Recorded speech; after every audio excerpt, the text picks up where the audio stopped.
வால்பாறையில் பருவமழைக்கான முன்னெச்சரிக்கை ஆலோசனைக் கூட்டம் நடைபெற்றது.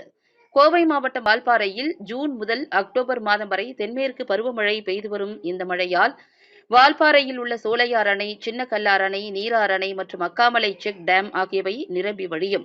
இதனால் ஆறுகளில் வெள்ளப்பெருக்கு ஏற்படும். அதிக மழை பெய்யும் போது குடியிருப்பு பகுதிக்குள் தண்ணீர் செல்லாமல் தடுக்கும் வண்ணமும், சாலைகளில் மரங்கள் சாய்வதை தடுக்கவும், மண்ணரிப்பு ஏற்படும் பகுதிகளை கண்டறியவும், பொதுமக்களுக்கு பாதுகாப்பு வழங்கவும், மழையால் பாதிப்பு ஏற்படாத வண்ணம் முன்னெச்சரிக்கை நடவடிக்கை எடுக்க Pollachi sub collector Catherine Saranya தலைமையில் வாசுதேவன் மற்றும் அனைத்து அரசு துறை சார்ந்த அதிகாரிகளுடன் ஆலோசனைக் கூட்டம் வால்பாறை வட்டாட்சியர் அலுவலகத்தில் நடைபெற்றது.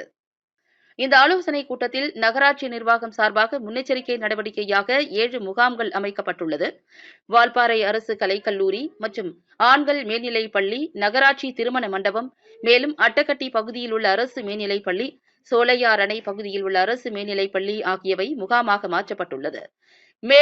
மேலும் 70 வயதுக்கு மேற்பட்டவர்களை கண்டறிந்து அதிக மழை பெய்வதற்கு முன்பாகவே அவர்களை முகாமில் தங்க வைக்க ஏற்பாடு செய்ய வேண்டும் என்றும், மருத்துவத்துறை சார்பாக டெங்கு, மலேரியா போன்ற காய்ச்சல்கள் பரவாமல் தடுக்க நடவடிக்கை எடுக்க வேண்டும், கொசுக்களை ஒழிக்க வேண்டும் என்றும், முன்னெச்சரிக்கை நடவடிக்கையாக அனைத்து விதமான மருந்துகளை சேமித்து வைக்க வேண்டும் என்றும் தெரியப்படுத்தினர்.